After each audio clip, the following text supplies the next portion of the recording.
యేసు స్వామి, మీ పరిశుద్ధమైన పాదములకు వందనాలు స్తోత్రాలు చెల్లిస్తూ ఉన్నాం. ఈ మండలకాల ధ్యానాలలో 29వ దినంలోనికి నాయన మమ్మల్ని తోడుకొని వచ్చిన గొప్ప దేవుడు, రావలసిన మా ప్రియులందరినీ కూడా తీసుకొని రండి. వచ్చిన మా స్వరాలతో మిమ్మల్ని కీర్తించడానికి, గణపరచడానికి సహాయం చేయండి. ఈ ఆరాధన అంతా కూడా ప్రభువా ఆది నుండి అంతం వరకు మీకు మహిమకరంగా, చేరే అల్లర్లకు దీవెనకరంగా ఉండునట్లు కృపదయ చేయండి. ఈ దినాన ప్రభువా మీ పక్షాన నిలవనై ఉన్న మీ దాసులను జ్ఞాపకం చేసుకుని మీ మహిమార్థమై వాడుకొని నాయన సంఘానికి దీవెనకరంగా ఉండునట్లు కృపనివ్వమని యేసు నామములో అడిగి వేడుకొనుచున్నాము తండ్రి, ఆమేన్. దయచేసి కూర్చోనండి.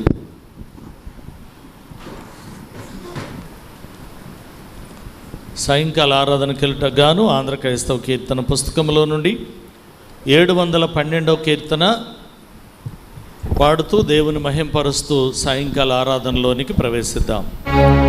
712వ కీర్తన.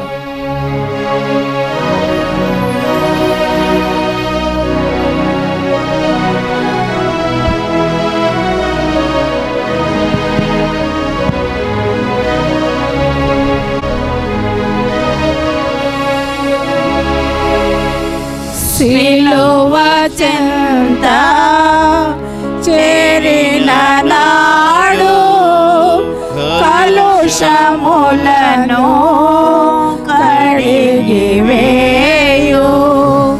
సిలువ చెంత పౌలు వలెను సిలువలెను సిద్ధపడిన భక్తుల చూసి, సిద్ధపడిన భక్తుల చూసి సిలువ చెంత చేరిన నాడు కలుషములను కడిగి వేయు. కొండలాంటి బండలాంటి మొండి హృదయము మండించు. బండలాంటి బండలాంటి మొండి హృదయములు మండించు. పడియున్నా పాపులనైనా పడియున్నా పాపులనైనా పిలచుచుండే పరము చేరా. పిలచుచుండే పరము చేరా. సిద్ధలెలా మందలెలా మందల నుండి ఒకటి తప్పి ఒంటరియాయి. 99 గొర్రెల విడచి 99 గొర్రెల విడచి ఒంటరి అయినా గొర్రె విడచి పరిశుద్ధుల విందులో చేరా. పాపిరావా పాపము విడచి పరిశుద్ధుల విందులో చేరా. పాపుల గతిని పరిగణించితివా. పాపుల అంతము సిలువ చెంత చేరిన నాడు కలుషములను కడిగి వేయు. తండ్రి యొక్కయు కుమారుని యొక్కయు పరిశుద్ధాత్మ యొక్కయు నామమున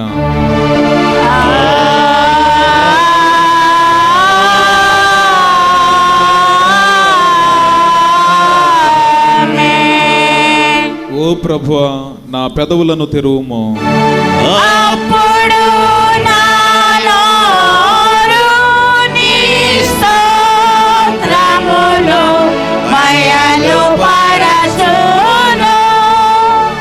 దేవా, నన్ను విడిపించుటకు త్వరగా రమ్ము.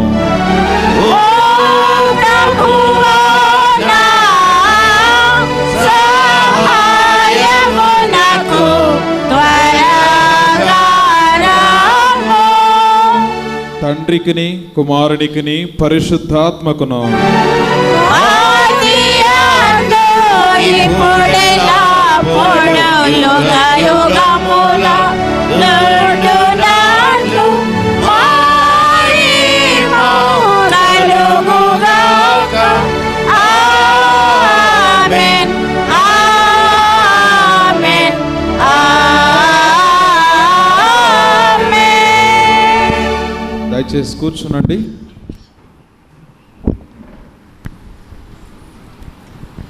ప్రభునందు ప్రియమైన దేవుని బిడ్డలారా, లెంట్లో 29వ దినము కొరకు ఏర్పాటు చేయబడిన లేఖన భాగాలు చదవగా విందాం. పాత నిబంధన పాఠ్య భాగం నిర్గమాకాండం 40వ అధ్యాయం 1 నుండి 15 వచనముల వరకు కాకి కళ్యాణి గారు చదివి వినిపించాలని మనవి చేస్తూ ఉన్నాను. పత్రిక పాఠ్య భాగం హెబ్రీలకు రాసిన పత్రిక 10వ అధ్యాయం 19 నుండి 25 వచనాల వరకు కాకి శీలారాణి గారు చదవాలని మనవి చేస్తూ ఉన్నా. పాత నిబంధన పాఠ్య భాగం కళ్యాణి గారు.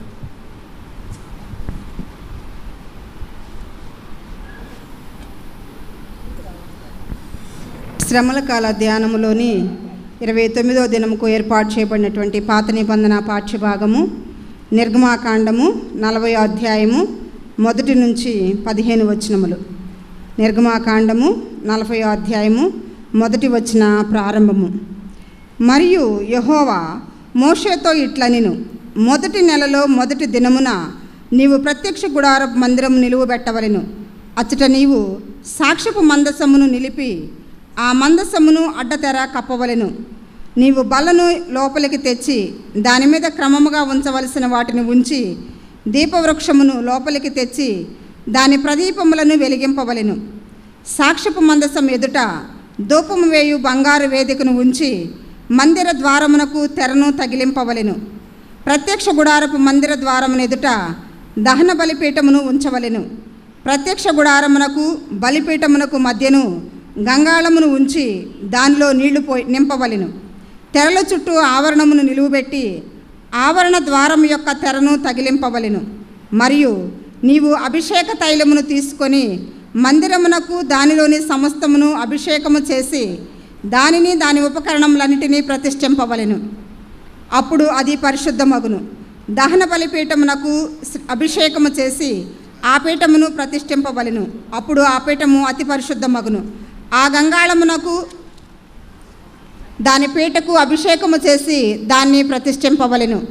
మరియు నీవు అహరోనును అతని కుమారులను ప్రత్యక్ష గుడారము యొక్క ద్వారమునొద్దకు తోడుకొని వచ్చి వారిని నీళ్లతో స్నానము చేయించి అహరోనును నాకు యాజకులగునట్లు అతనికి ప్రతిష్ఠితా వస్త్రములు ధరింపచేసి అతనికి అభిషేకము చేసి అతన్ని ప్రతిష్ఠింపవలెను.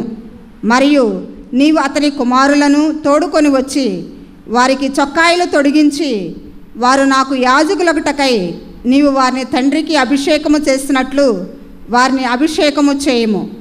వారి అభిషేకము తరతరములకు వారికి నిత్యమైన యాజకత్వ సూచనగా ఉండుననిను. ఏర్పాటు చేయబడినటువంటి పాత నిబంధన పాఠ్యభాగము ఇంత పర్యంతము. ఓ ప్రభువా, మమ్మను కనికరింపుము. దేవునికి స్తోత్రము కలుగునుగాక. శీలారాణి గారు.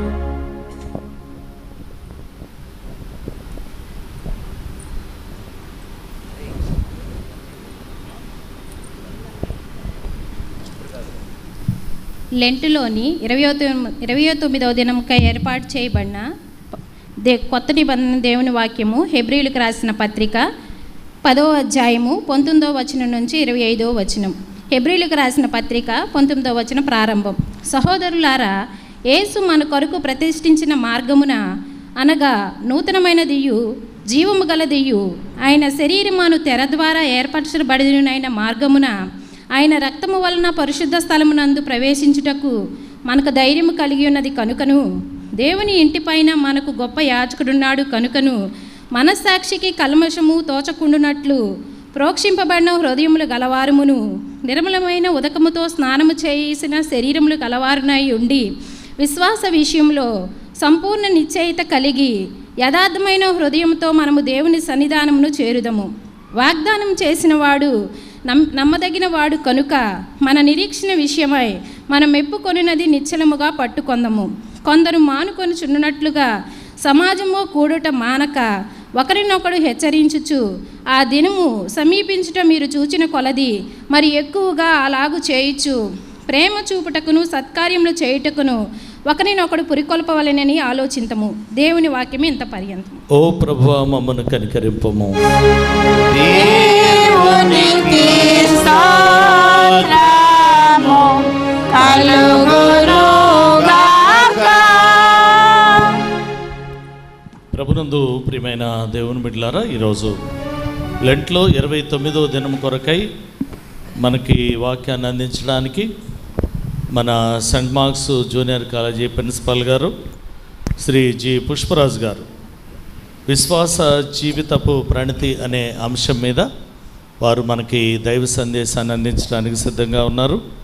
దైవ సందేశంలోనికి వెళ్ళటకు గాను ఆంధ్ర క్రైస్తవ కీర్తన పుస్తకంలో 340వ కీర్తన మొదటి చరణం చివరి చరణం అనంతరం దైవ సందేశంలోకి వెళదాం.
తండ్రి అయిన దేవుని నుండి ప్రభు అయిన యేసుక్రీస్తు నుండి కృపయు సమాధానములు మీకు కలుగునుగాక.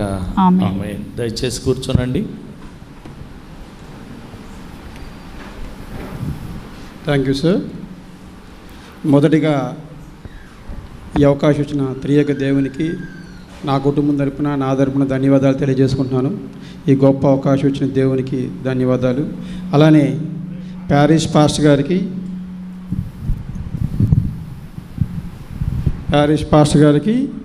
అలానే అడిషనల్ పాస్టర్ గారికి, గిఫ్టీ పాస్టర్ గారికి ధన్యవాదాలు తెలియజేసుకుంటున్నాను.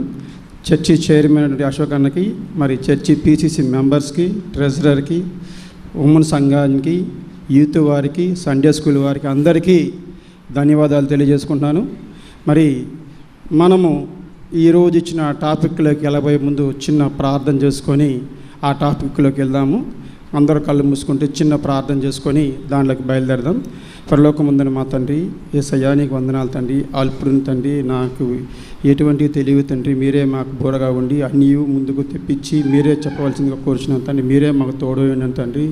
మరి విశ్వాస జీవిత పరిణితి అనే ఒక టాపిక్ ఇచ్చి ఉన్నారు తండ్రి. దాని గురించి ముందుకెళ్తుండగా మీరే సహాయం దయచేయమని మా త్వరలో రానైన యేసుక్రీస్తు పేట వేడుకొని ప్రార్థిస్తున్నాం తండ్రి. ఆమేన్. ఈరోజు నాకు ఇవ్వబడిన టాపిక్ విశ్వాస పరిణితి జీవితం. చూడండి, ఇక్కడ ఏముంది మీకు? విశ్వాసం అనేది అసలు ఏంటి? అంతే కదా, విశ్వాసము అంటే ఏంటి? విశ్వాసంలో ఎంతమంది ఉన్నారు బైబిల్లో? అంతే కదా, విశ్వాసం అంటే ఏమిటి, విశ్వాసంలో ఎంతమంది ఉన్నారు బైబిల్లో? విశ్వాస జీవితం గడిపిన వాళ్ళు ఎంతమంది ఉన్నారు? విశ్వాసుల తండ్రి ఎవరు? అబ్రహాం. ఎలా చెప్పారు మీరు? విశ్వాసుల తండ్రి అబ్రహాం ఎలా చెప్పారు? దేవుని మాట విన్నాడు. ఎలా విన్నాడు? ఏం మాట్లాడాల, నువ్వు అక్కడికి పో అంటే అక్కడికి పోయాడు. నీ కుమారుని బలియమంటే బలిస్తాను సిద్ధపడ్డాడు. అందుకే ఆయన విశ్వాసులకు తండ్రి అయ్యాడు. అసలు విశ్వాసం అంటే మీకు బైబిల్లో విశ్వాసులు ఎంతమంది ఉన్నారు వాళ్ళ జాబితా మొత్తం హెబ్రీయులకు రాసిన పత్రిక 11వ అధ్యాయంలో ఉండిద్ది. వాళ్ళ జాబితా అంతా ఉంటుంది. ఎవరు ఏంటి, వాళ్ళు ఎలా చేశారనేది మొత్తం ఉంటుంది. ఫస్ట్ మీరు హెబ్రీయుల పత్రిక 1-2 వచనాలు చూడండి ఒకసారి, నేను చదువుతాను. విశ్వాసం అనేది నిరీక్షింపబడు వాటి యొక్క నిజ స్వరూపమును అదృశ్యమైనవి ఉన్నవనుటకు రుజువై ఉన్నది, దానిని బట్టి పెద్దలు సాక్ష్యము పొందిరి. చూసారా ఏం చెప్పారు అక్కడ? నిరీక్షింపబడు వాటి యొక్క నిజ స్వరూపమును అదృశ్యమైనవి ఉన్నవనుటకు రుజువై ఉన్నది. విశ్వాసం అంటే అది. చూడండి, ఇంకా చాలామంది ఉన్నారు విశ్వాసులు. మీకు కొన్ని నేను చెప్పి తర్వాత నా పాఠ్యాంశాలకు వెళ్తాను, మీకు కొన్ని తెలియపరుస్తాను. విశ్వాసులు ఎంతమంది ఉన్నారు, వాళ్ళ యొక్క విశ్వాసం ఎట్లా ఉన్నది, వాళ్ళు ఎలా విశ్వాస జీవితం గడిపారు, వాళ్ళు దేవుని నమ్ముకుంటూ ఎంత ఎత్తుకెళ్ళారన్నది చెప్తాను. మీకు తెలుసు దానియేలు గ్రంథంలో షడ్రకు, మేషకు, అబేద్నెగోలు వాళ్ళ గురించి మీకు తెలుసు. వాళ్ళు ఏం చేశారు? వాళ్ళు ఒక దేవతకు మొక్కమంటే మొక్కారా? మొక్కల. మా సమస్య లేదు, మీరు ఎన్ని చెప్పినా మా దేవుడు మాకున్నాడు. వాళ్ళ విశ్వాసం చాలా గొప్పది, అవునా కదా? చనిపోవడానికి కూడా వాళ్ళు సిద్ధపడ్డారు. రెడీ టు డై, చచ్చిపోవడానికి వాళ్ళు బాగా సిద్ధపడిపోయారు. దేవుని కోసం వాళ్ళు ఎంత దూరం వెళ్ళారు? చనిపోవడానికి కూడా సిద్ధపడ్డారు. వాళ్ళని తీసుకెళ్ళి ఎక్కడేసారు? అగ్నిగోళంలో పడవేస్తే అక్కడ ఏమున్నాయంట? వాళ్ళ ముగ్గురితో పాటు ఇంకొకరు ఉన్నారంట. వాళ్ళే దేవత రూపమని చెప్పుకుంటున్నారు. చూసారు దేవుడు ఎంత గొప్పవాడు. నువ్వు విశ్వాసంతో దేవుని ప్రార్థించు, దేవుడు నీకు తోడుంటాడు, అవునా కదా? అట్లా నీకు చాలామంది ఉన్నారు. నేను ఇంకొకటి చెప్తాను చూడండి, దేవుడే సాక్ష్యం ఇస్తున్నాడు విశ్వాసం. ఎక్కడంటే విశ్వాసమును బట్టి హేబేలు కయ్యోను కంటే శ్రేష్టమైన బలి దేవుని అర్పించెను. దేవుడు అతని అర్పణను గూర్చి సాక్ష్యం ఇచ్చినప్పుడు అతడు ఆ విశ్వాసమును బట్టి నీతిమంతుడును సాక్ష్యము పొందాను. అతడు మృతి నొందినయు ఆ విశ్వాసము ద్వారా మాట్లాడుతున్నాడు. చూడండి, మృతి నొంది కూడా విశ్వాసం ద్వారా మాట్లాడుతున్న వ్యక్తి ఎవరు? హేబేలు. అలా మీరు చూసుకుంటే ఇంకా చాలా ఉన్నాయి, ఎంతోమంది ఉన్నారు. ఈ జాబితా అంతా ఉంది విశ్వాసుల యొక్క జాబితా. వాళ్ళు దేవుని నమ్ముకుంటే ఎందరో అయ్యారు? అబ్రహాము సంతానం ఎంత అయింది? ఇన్ఫినిటీ. ఎందుకంటే చెప్పలేం. నక్షత్రాలు మనం లెక్కిస్తామా? లెక్కించలేం. దేవుని నమ్ముకుంటే మీ జీవితాలు కూడా అలా ఉంటాయి. విశ్వాసంతో మీరు దేవుడిని అడగండి. ఏం చెప్తున్నాడు దేవుడి? విశ్వాసం అంటే నిరీక్షింపబడు వాటి యొక్క నిజ స్వరూపము అదృశ్యమైన ఉన్నవాటి రుజువైనై ఉన్నది. దేనికోసం నిరీక్షించాలి? మీరు దేనికోసం నిరీక్షించాలి? విశ్వాసంతో దేనికోసం నిరీక్షించాలి? దేనికోసం చెప్పండి? క్రీస్తు మేఘారుడై వస్తాడు రెండోసారి. ఒకసారి వచ్చాడు, ఒకసారి వచ్చి ఏం చేశాడు? నిన్ను నన్ను క్రయధనం పెట్టి కొనుక్కున్నాడు. రెండోసారి మనం వచ్చేళ్ళకి ఏముండాలి? దేవుని కొరకు కనిపెట్టుకొని ఉండాలి, విశ్వాసంలో కనిపెట్టుకొని ఉండాలి. అప్పుడు ఆయన వచ్చినప్పుడు మనందరము ఎత్తబడతాం. ఎవరైతే విశ్వాసంలో ఉండరో వాళ్ళు ఇక్కడే వదిలివేయబడతారు. అది విశ్వాస జీవితం. మీరు విశ్వాసంలో ఉండాలి, దేవుని కోసం ఉండాలి. ఆయన మేఘారుడై వస్తాడు, వచ్చినప్పుడు సిద్ధంగా ఉండాలి. దానికోసమే విశ్వాస జీవిత పరిణితి. అయితే ఈరోజు మనకిచ్చిన టాపిక్లోకి ఒకసారి వెళ్దాం. మరలా విశ్వాసం గురించి చెప్పుకుందాం. ఈరోజు మనకిచ్చిన టాపిక్ మరి నిర్గమాకాండము 1వ వచనం నుంచి 40వ అధ్యాయము 1వ వచనం నుంచి 15 వచనాల వరకు మనకి ఇవ్వబడింది. అవునా కదా? దాన్ని 3 భాగాలుగా విభజించుకుందాం. 1 నుంచి 5, 6 నుంచి 11, 12 నుంచి 15 3 భాగాలుగా విశ్లేషణ చేసుకుందాం. మనకున్న ఇవ్వబడిన టైంలోనే దాన్ని మీకు విశ్లేషణ చేసుకుందాం. చూడండి, దేవుడు మోషేకు ప్రతిదీ ఎలా సమీకరించాలో చెప్పాడు. అక్కడ ఏమని చెప్పాడు? అయ్యా, నువ్వు గుడారంలో ఫర్నిచర్ ఎలా ఏర్పరచాలి, మొదటి నెల మొదటి రోజు నువ్వు ఒక గుడారం ఏర్పాటు చేయి. ఎందుకు చెప్పాడు అక్కడ? ఎందుకు చెప్పాడో తెలుసా? ఐగుప్తు దేశం నుంచి యూదులు వచ్చి సంవత్సరమైంది. ఈ సంవత్సరానికి నిదర్శనగా అక్కడ గుడారం ఏర్పాటు చేయమని చెప్పాడు. ఆ గుడారం ఏర్పాటు ఎలా ఉండాలంట? చుట్టూ ప్రహరీ ఉండాలి, మరి పరిశుద్ధ స్థలం ఉండాలి, అతి పరిశుద్ధ స్థలం ఉండాలి. అలా గుడారం ఏర్పాటు చేయి. అతి పరిశుద్ధ స్థలంలో ఏముండాలా? మందసం ఉండాలా, సాక్ష్యపు మందసం పెట్టండి. గుడారం ఆపోజిట్, దూరం ఆపోజిట్ ఏముండాలా? బలిపీఠం ఉండాలి, గంగాళం ఉండాలి, నీళ్ళు ఉండాలి. ఇవన్నీ కొన్ని చెప్పాడు ఆయన. ఇవన్నీ ఎందుకు చెప్పాడు? మందసం అంటే ఏంటి? అంతే కదా, మందసం ఎక్కడుంది? అతి పరిశుద్ధ స్థలంలో మందసం ఉంది. అతి పరిశుద్ధ స్థలంలోకి ఎవరు ఉన్నారు? అక్కడ యాజకులు మాత్రమే. నీకు నాకు ప్రయోజనం లేదు, ఉందా? లేదు. కానీ యేసుక్రీస్తు ఇచ్చాడు మనకు అవకాశం. ముందు వెళ్దాం. మందసం అంటే ఏంటి? మందసం దేనికి సూచన? మందసం అంటే ఏంటో తెలుసా?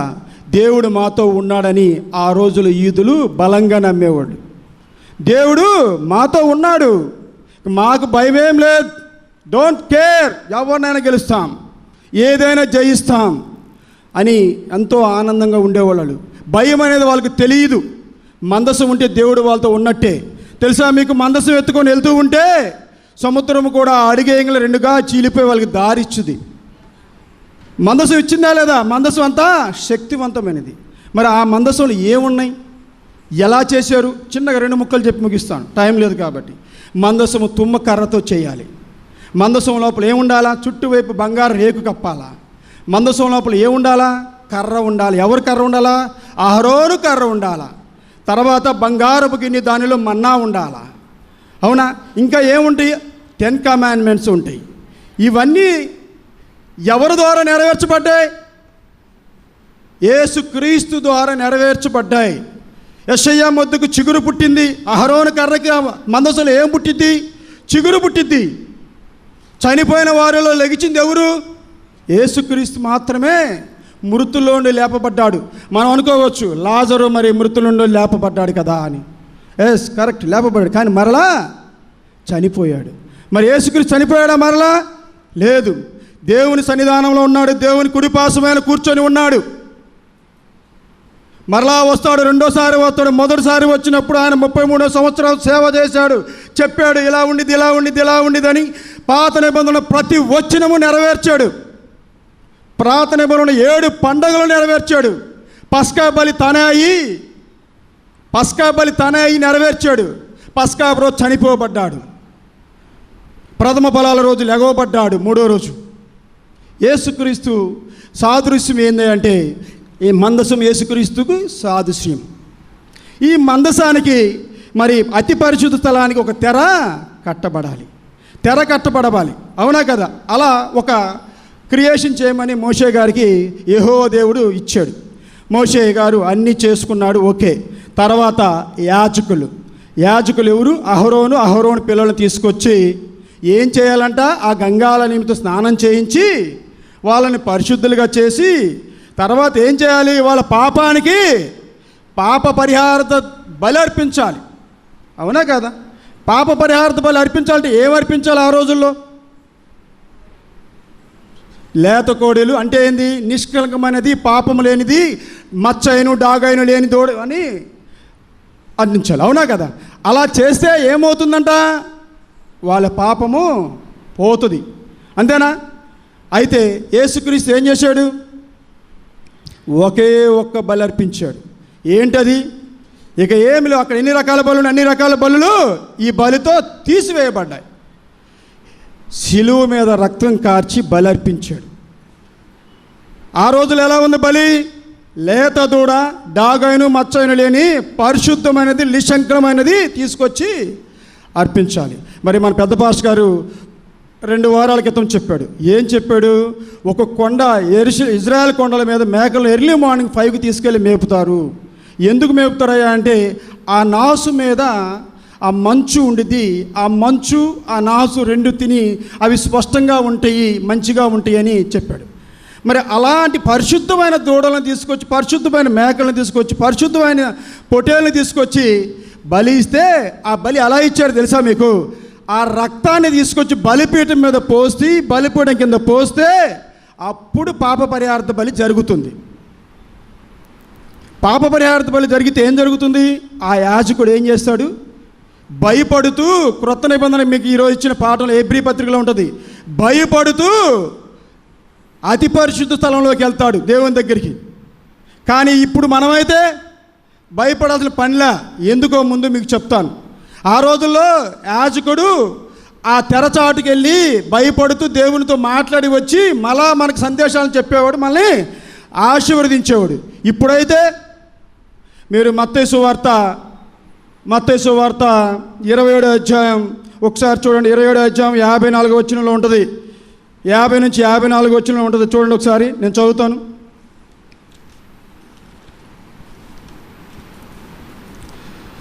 యేసు మరలా బిగ్గర కేకవేసి ప్రాణము విడిచెను. అప్పుడు దేవాలయపు తెరపై నుండి క్రింది వరకు 2గా చినిగెను, భూమి వణికెను, బండలు బద్దలాయెను, సమాధులు తెరవబడెను. నిద్రించిన అనేక మంది పరిశుద్ధులు శరీరము లేచెను. వారు సమాధుల నుండి బయటికి వచ్చి ఆయన లేచిన తర్వాత పరిశుద్ధ పట్టణంలో ప్రవేశించిన అనేకులకు అగపడిరి. ఇవన్నీ శతాధిపతియు అతనితో కూడా యేసునకు కావలి ఉన్నవారు భూకంపమును జరిగిన కార్యమును చూచి మిక్కిలి భయపడి నిజంగా ఈయన దేవుని కుమారుడని చెప్పుకునేది. ఇక్కడ మీరు ఏం అబ్జర్వ్ చేయాలి? ఏదైతే మోషే గారు ఏర్పాటు చేశాడో తెర, ఆ తెర ఇక్కడ ఏమైంది? బద్దలైపోయింది, 2 ముక్కలుగా చినిగిపోయింది. లేదు, మీరు కూడా విశ్వాసులు అనేవాళ్ళు కూడా దేవునిలో చినగబడాలా. మీకు దేవుని ఎప్పుడైతే నమ్ముకుంటారో అప్పుడు మీకు కష్టాలు వస్తాయి. ఆ కష్టాలు మరి మీరు భరించాలా. దేవుని సన్నిధానంకి వెళ్ళాలంటే భరించాలా. యేసుక్రీస్తు వచ్చే వరకు ఇప్పుడే వస్తున్నాడన్న ఉద్దేశంతో మీరు జీవించాలా. దేవుడు ఇప్పుడే, ఈ క్షణమే, ఈ నిమిషమే దేవుడు మన దగ్గరికి వస్తున్నాడు, రెండోసారి రాబోతున్నాడు అని మీరు చేసుకోవాలి. చూసారా, ఆ రోజుల్లో ప్రధాన యాజకుడికి మాత్రమే అతి పరిశుద్ధ స్థలంలోకి మార్గం ఉండేది. ఇప్పుడు నీకు నాకు అందరికీ ఉంది. ఎవరి వల్ల ఉంది? యేసుక్రీస్తు శిలువ మీద పెట్టిన ఒకే ఒక్క బలి. ఆ బలి వల్ల ఏమైంది? ఏదైతే మోషే గారు మరి అహరోన్ గారు ఏర్పాటు చేశారో ఆ తెర బద్దలుగా చిరిగిపోయింది. ఆ తెర కూడా తీసివేయబడింది. మీరు దేవుని దగ్గరికి దగ్గరగా వచ్చారు, దేవుని దగ్గరికి దగ్గరగా వెళ్ళారు. యేసుక్రీస్తు మీకోసం అక్కడ ఉత్తరవాదిగా ఉన్నాడు. ఆయన మీకోసం కాసుకొని ఉన్నాడు. రాండి, నేనున్నాను, భయం లేదు మీకు, నేనున్నాను, రాండి మీరు అని ఆయన చెప్తున్నాడు. ఏమని చెప్తున్నాడు? మీరు దేవుని దగ్గర రాండి, నేనుంటా అక్కడ, మీకెందుకు భయం? భయపడబాకండి. ఆ రోజులో యాజకులు భయపడ్డారు. ఎందుకు? దేవుడి దగ్గర పోండి, భయపడారు. ఇప్పుడు పర్లేదు, నేనున్నా, మీకోసం నేనున్నా, రాండి అని చెప్పి యేసుక్రీస్తు మరి శిలువ మీద రక్తం కార్చి ఒకే ఒక్క బలి అర్పించి మన కోసము ఆయన చనిపోయి మనకి ఏం తీసుకొచ్చాడు? రక్షణ తీసుకొచ్చాడు. దేవునికి దగ్గరగా చేర్చాడు. మనకి ఇదివరకు అయితే ఏమన్నావు? మీరు పూర్వమైతే మీరు దేవునికి కొంచెం చెప్తాను మీకు. పూర్వం మీరు ఎఫెసీయులకు రాసిన పత్రిక 2వ అధ్యాయం 13వ వచనం ఇలా ఉంటుంది. క్రీస్తుకు దూరస్తులై ఇంటిరని మీరు జ్ఞాపకం చేసుకోండి. ఆయనను మునుపు దూరస్తులని మీరు ఇప్పుడు క్రీస్తు యేసునందు క్రీస్తు రక్తము వలన సమీపస్తులై ఉన్నారు. మీరు పూర్వం దూరస్తులే, కానీ క్రీస్తు రక్తం వలన దేవునికి సమీపులై ఉన్నారు, దేవుని బిడ్డలై ఉన్నారు. దేవుని మిమ్మల్ని డబ్బు ఇచ్చి క్రయధనముతో తన రక్తముతోటి కొనుక్కున్నాడు. ఇంకను మనం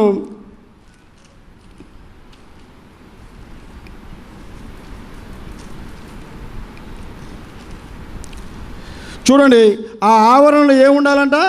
మనం చెప్పుకున్నాం, దహన బలి మనకు ఎదురుగా ఉండాలి, తర్వాత పరిశుద్ధ స్థలం ఉండాలి, అతి పరిశుద్ధ స్థలం ఉండాలి. అందులోకి ఎన్ని రొట్టెలు తీసుకెళ్తారంట? 12 పులియన రొట్టెలు తీసుకెళ్తారంట. మరి యాజకులకి ఏమైనా ఉందా? 12 గోత్రాలకు 12 ఉన్నాయి. మరి యాజకులకి ఏమని ఇచ్చాడు? దేవుడు ఏమన్నాడు తెలుసా? యాజకులు నా సొత్తు, నా ఆస్తి వాళ్ళదే. 12 గోత్రాలకు ఆస్తులు ఇచ్చాడు కానీ యాజకులకి ఇవ్వాల. యాజకులకి ఏం చెప్పాడు? మీరు నా సొత్తు, నా ఆస్తి మీరే, మీ ఆస్తి నేనే అని అక్కడ చెప్పబడింది. చూడండి, మీరు ఇంకను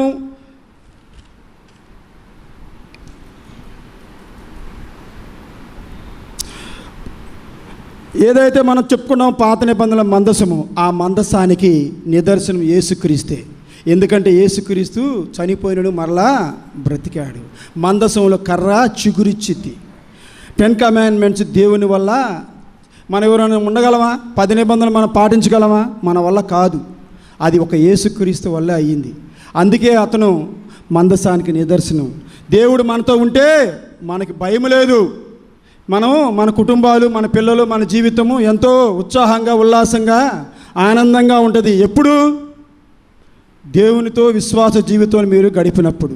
దేవుడు మన కోసం వచ్చాడు, దేవుడు మన కోసం చనిపోయాడు అని మీరు ఎప్పుడైతే దేవుని సన్నిధానంలో ఉంటారో అప్పుడు మీరు ఖచ్చితంగా దేవుడు మిమ్మల్ని ఆశీర్వదిస్తాడు. చూడండి, అదే నిర్గమాకాండం 6వ అధ్యాయం నుంచి 11వ వచనంలోకి ఏముంటుందంటే, ఆ ప్రాంగణంలో వస్తువులు ఎలా అమర్చాలి. వస్తువులు అంటే ఏంటి అంట? మందసం పైన ఏముండాలా? 2 కెరూబులు ఉండాలా? మందసం లోపల ఏముండాలా? మందసానికి ఒక తెర ఉండాలా? మా ద్వారబంధానికి ఎదురు దహన బలిపెట్టి ఉండాలా? ప్రాంగణం ఉండాలా? గంగాలం ఉండాలా? నీళ్ళు ఉండాలా? ప్రతి ఒక్కరు నీళ్ళతో కడగాల? పరిశుద్ధులుగా, ప్రాయశ్చిత్త పరిశుద్ధులుగా చేయాలా?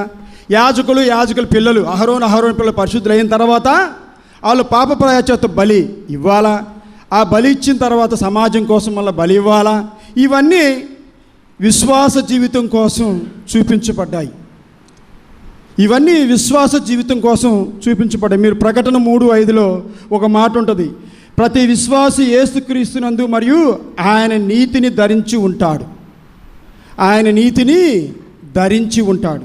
ఇంకా పూర్వ యాజకులైతే అభిషేకం ఉండేది. మనకు కూడా ఒక అభిషేకం ఉంది. చూడండి, 1 యోహాను 2వ అధ్యాయం 20 వచనం ఇలా రాసి ఉన్నది, విశ్వాసం ద్వారా సేకరించబడగలరు.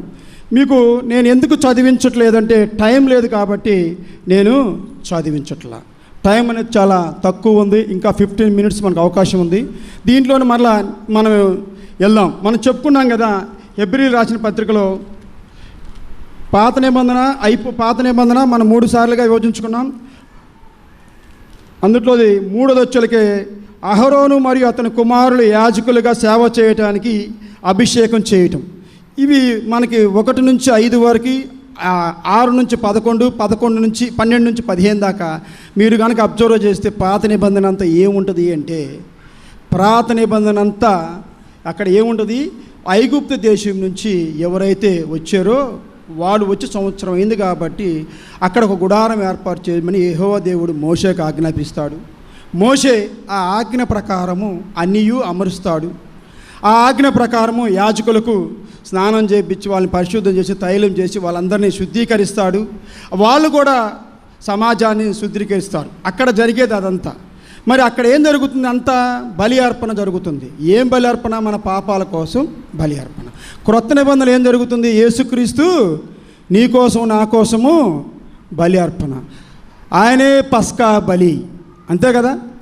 మన పస్కా బలి ఎవరు? యేసుక్రీస్తే. ఆయన బలి అర్పించాడు కాబట్టి నువ్వు నేను ఈరోజు ఈ స్థితిలో ఉన్నాం. ఆయన కనుక బలి అర్పించకపోతే మన జీవితాలు ఏంటి పోతున్నాయో మనకే తెలియదు. మనకి ఒక మార్గం, సజీవమైన మార్గం, నిత్యమైన జీవ మార్గాన్ని ఇచ్చింది ఎవరు అంటే యేసుక్రీస్తే.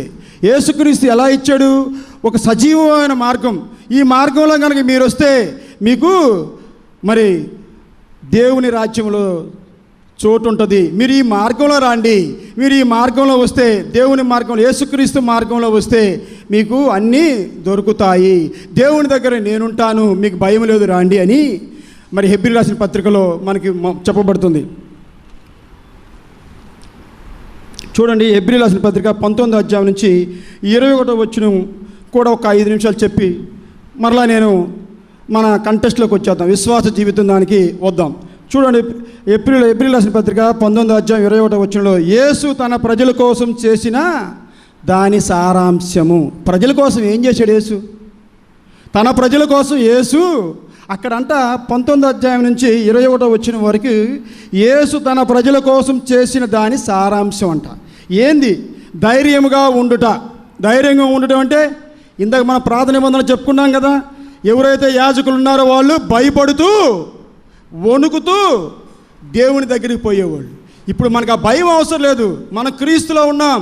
అక్కడ ప్రభు దగ్గర ఉత్తరవాది ఉన్నాడు, క్రీస్తు ఉన్నాడు మన కోసం.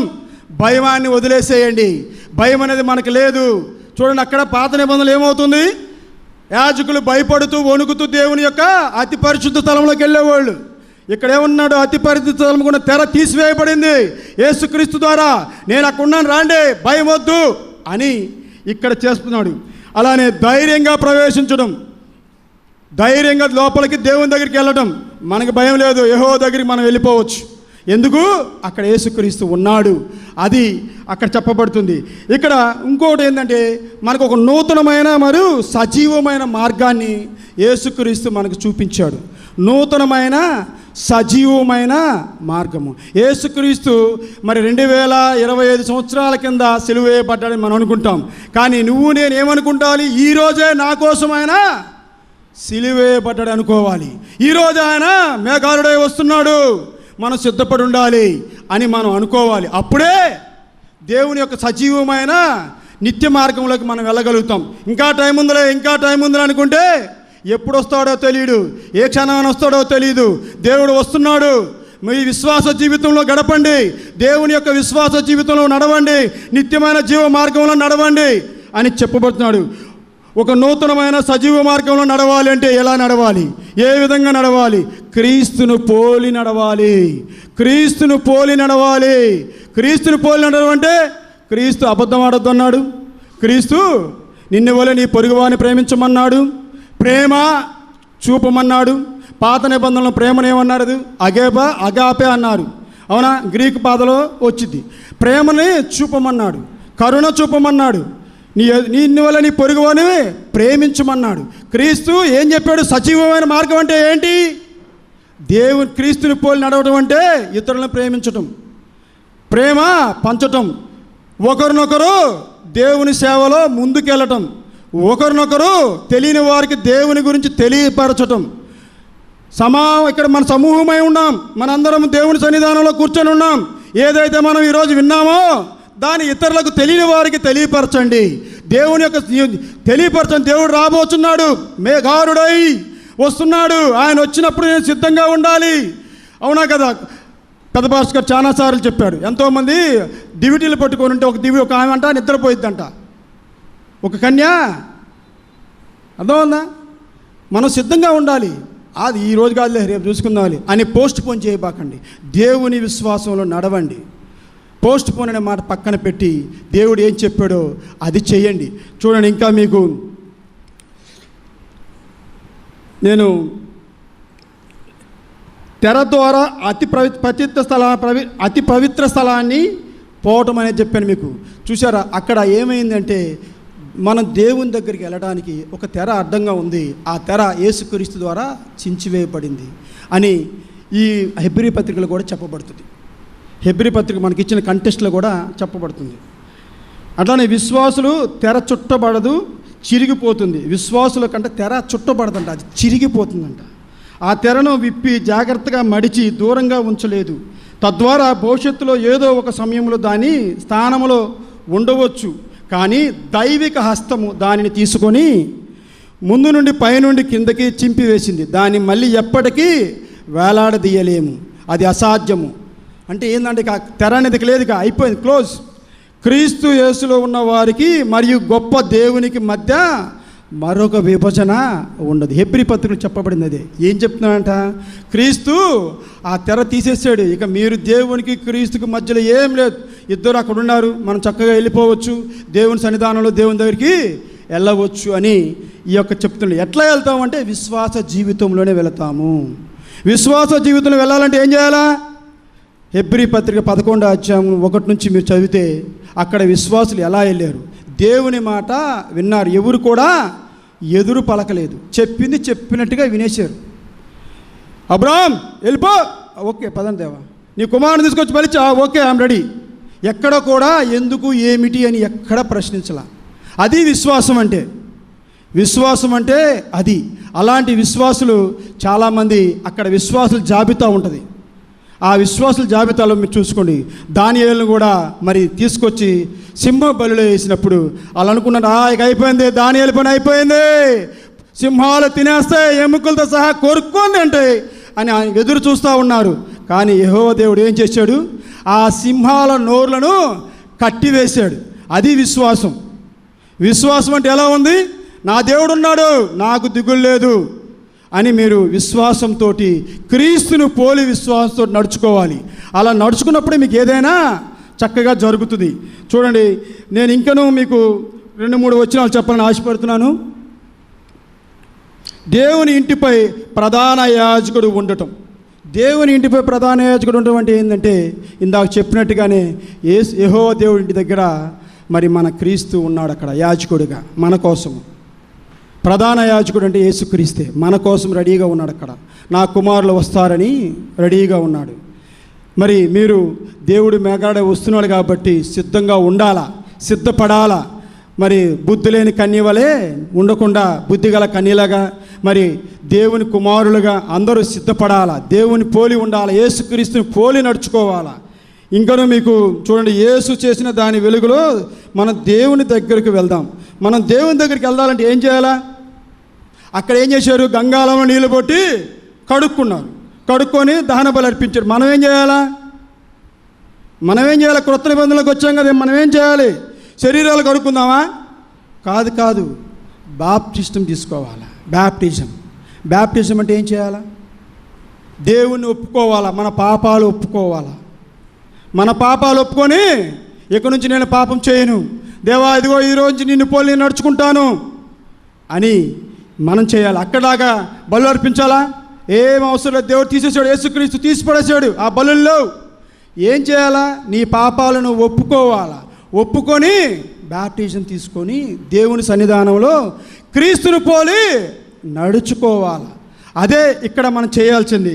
చూడండి, మనం వాగ్దానం చేసిన వాడు నమ్మదగిన వాడు. యేసు మనకి ఎవరు వాగ్దానం చేసింది? యేసుక్రీస్తు ఏమని చేశాడు?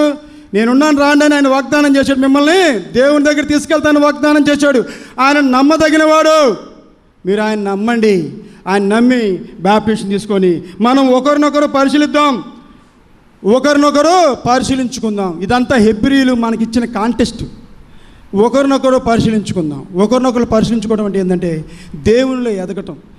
ఇగో పలానా కాంటెస్ట్లో పలానా చోట దేవుడు ఈ వాక్యం చెప్పాడు, ఇది నీ కుటుంబానికి నీకు ఉపయోగపడుతుంది, దీన్ని బట్టి నువ్వు వెళ్ళు అని ఒకరినొకరం దేవుని గురించి చెప్పుకోవటం. అంతేగాని రెచ్చగొట్టే మాటలు చెప్పకూడదు. దేవుని గురించి మాత్రమే చెప్పాలి, దేవుని ప్రేమ గురించి మాత్రమే చెప్పాలి. ఇక్కడ ప్రేమ అని చెప్పాను కదా, గ్రీకు పదం అగాపే అని కూడా పిలుస్తారు అని చెప్పాను. అట్లానే కలిసి సమావేశం అవడాన్ని అంటే ఏంటి? అందరం ఒక చోట సమావేశమయ్యి దేవుని గురించి చర్చించుకోవటం, యేసుక్రీస్తు గురించి తెలుసుకోవటం, ఆయన యొక్క చేసిన పనుల గురించి తెలుసుకోవటం, రాబోయే రోజుల్లో ఆయన ఏం చేయబోతున్నాడు తెలుసుకోవటం. ఇవన్నీ మీకు ఈరోజు ఇవ్వబడిన పాఠ్యాంశాల్లో ఉన్నాయి. ఏదైతే పాత నిబంధన కానీ హెబ్రీలో కానీ ఇవన్నీ ఉన్నాయి. కానీ మనకిచ్చిన విశ్వాస జీవితం కూడా ఇందుట్లోనే ఉంది. దేవుడు మనకి ఏం చేశాడు? దేవుని దగ్గరికి మనల్ని తీసుకెళ్ళాడు.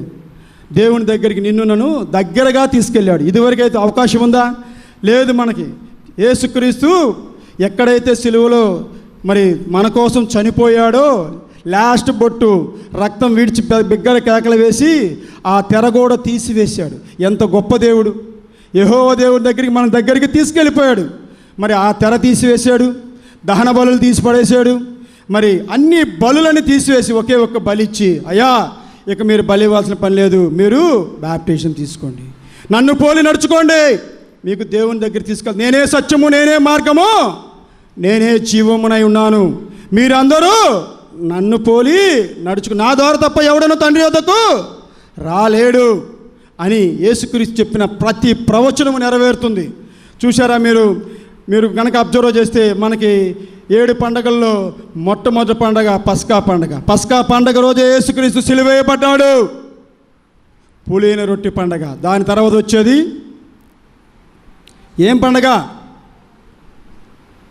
ఏమొస్తుందో తెలీదా మీకు?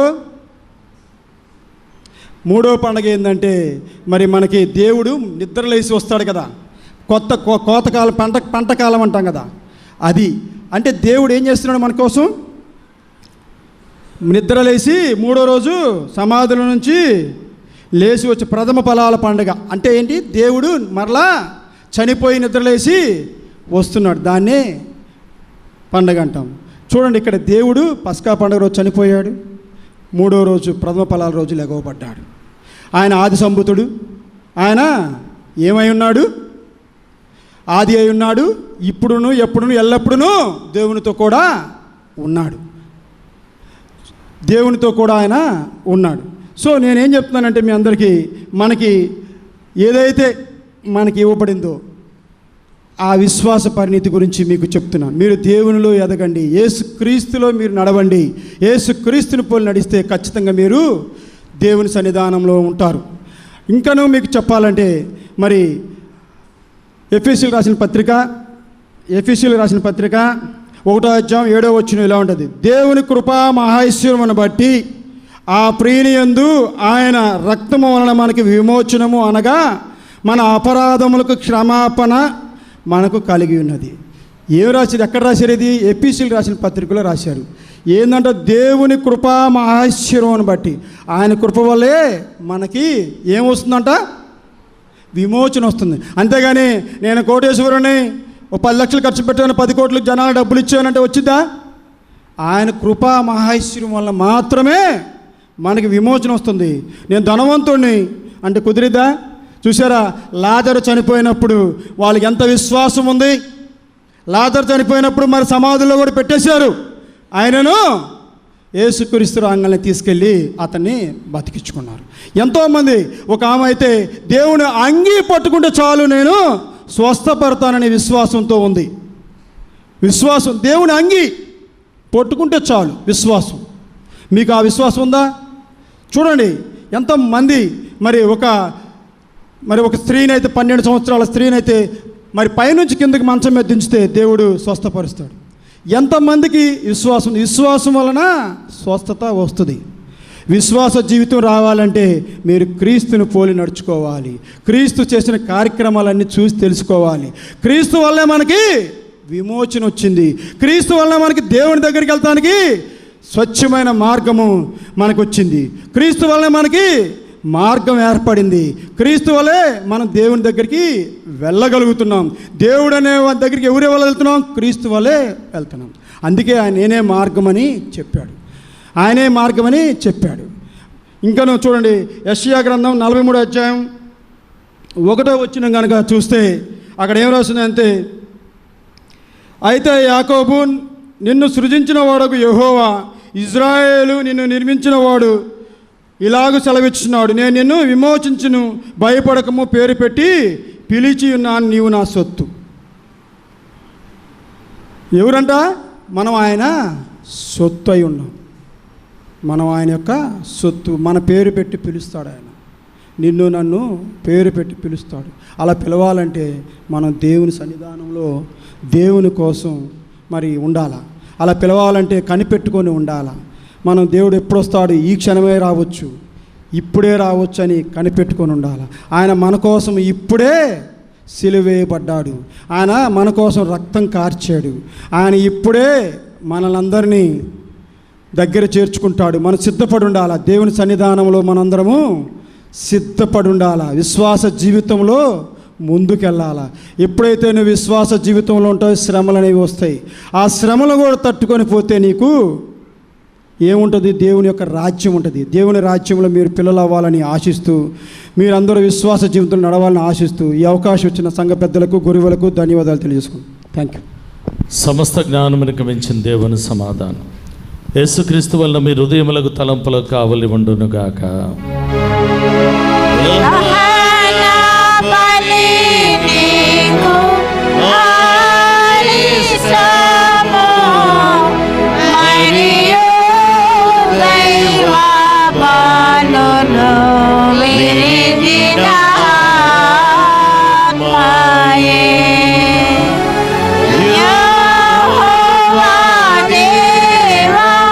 Viene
ప్రభునందు ప్రియమైన దేవుని బిడ్డలారా, ఈరోజు మనకి మంచి వర్తమానాన్ని అందించినటువంటి మన ప్రియులు పుష్పరాజు గారికి వందనాలు తెలియజేస్తూ ఉన్నాను.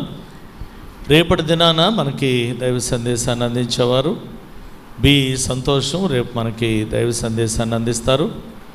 మరి నిర్ధారణ క్లాసులు జరుగుతూ ఉన్నాయి. బ్యాప్టిజం కొరకు, కన్ఫర్మేషన్ కొరకు నేమ్స్ ఇచ్చిన వాళ్ళు మరి ఆబ్సెంట్ అవ్వకుండా హాజరు అవ్వాల్సిందిగా ప్రేమతో మనవి చేస్తూ ఉన్నాను. మరి ప్రార్థన చేసేటప్పుడు మోకరించగలిగిన వారు మోకరించండి. ప్రభు ప్రార్థనలో అందరూ లేచి నిలబడవలసిందిగా మనవి చేస్తూ ఉన్నాను. ప్రార్థన చేసుకుందాం.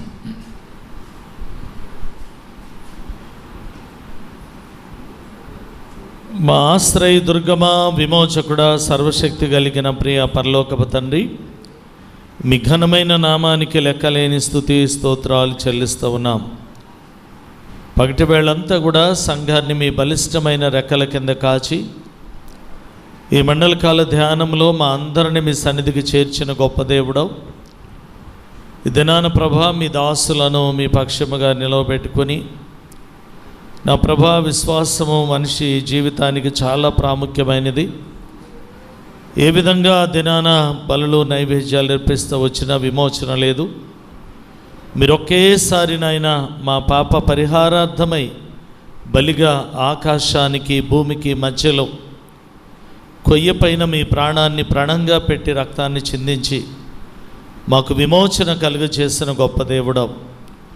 మీ దాసుని ద్వారా మాట్లాడిన ప్రతి మాటను ప్రభా బిడ్డల హృదయాల్లో ఫలించడానికి సహాయం చేయండి. వారు చాలా రెస్పాన్సిబిలిటీ జాబ్లో ఉంటుండగా ప్రభా నీ దాసునికి కావలసిన మంచి ఆరోగ్యమును, సమయోచితమైన ఆలోచననివ్వండి. కుటుంబాన్ని, బిడ్డలను దీవించమని ప్రార్థన చేస్తూ ఉన్నాం.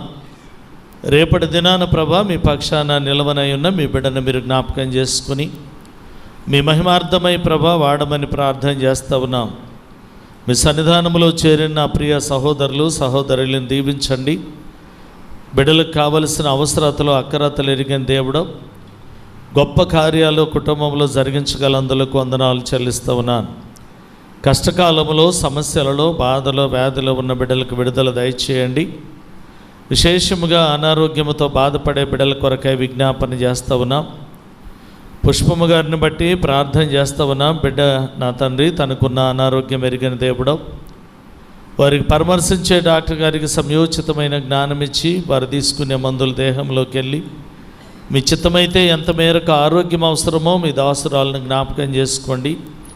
దాటి వెళ్ళొద్దునైనా మర్చిపోవద్దు, కృప చూపించమని ప్రాధేయపడుతూ ఉన్నాం. నా తండ్రి మా యొక్క సెక్షన్స్ని వారి పరిచర్యను దీవించండి. మా కొయ్యర వారి కీర్తనలను బట్టి వారిని ఆశీర్వదించండి ప్రభా. సంగీతం వేసిన బిడ్డను దీవించండి. మా చైర్మన్ గారిని, ట్రెజరర్ గారిని, మా పీసీసీ ఎల్సీసీ సభ్యులను జ్ఞాపకం చేసుకోండి. నా తండ్రి బిడ్డలు తిరిగి గృహాలకు వెళ్ళనై ఉండగనైనా ఈ రాత్రి మంచి విశ్రాంతిని కలుగజేసి ఏకువని మిమ్మల్ని స్తుతించే భాగ్యం మాకు అనుగ్రహించమని మా సంఘపక్షముగా సమస్త మనవులు తండ్రి మీ చేతులకు అర్పిస్తూ యేసతి శ్రేష్టమైన నామములు అడిగి వేడుకొనుచున్నాము తండ్రి. ఆమేన్. పరలోకమందున్న మా తండ్రి, మీ నామము పరిశుద్ధపరచబడుగాక, నీ రాజ్యము వచ్చుగాక, మీ చిత్తము పరలోకమందు నెరవేరునట్లు భూమి యందు నెరవేరునుగాక. మా అనుదిన ఆహారము నేడు మాకు దయచేయము. మా యెడల అపరాధం చేసిన వారిని మేము క్షమించిన ప్రకారం మా అపరాధములను క్షమించుము. శోధనను తేక దుష్టు నుండి మమ్ములను తప్పించుము. రాజ్యము, శక్తియు, మహిమయు నిరంతరం నీవేనవి. ఆమేన్. ప్రభు నిన్ను ఆశీర్వదించి నిన్ను కాపాడునుగాక. ప్రభు నీకు తన సన్నిధిని ప్రకాశింపజేసి నిన్ను కరుణించునుగాక. ప్రభు నీ మీద తన సన్నిధి కాంతిని ఉదయింపజేసి నీకు సమాధానము కలుగచేయునుగాక.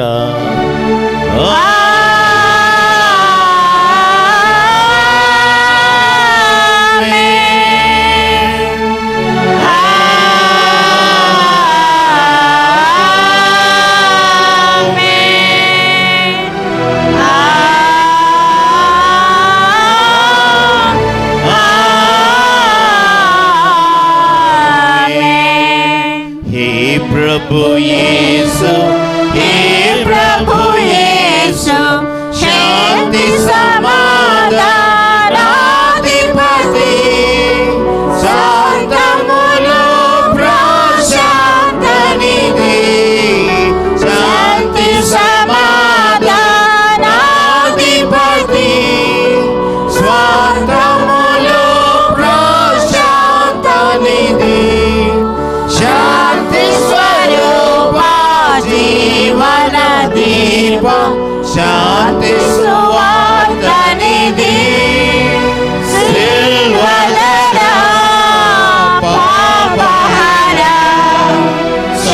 శాంతి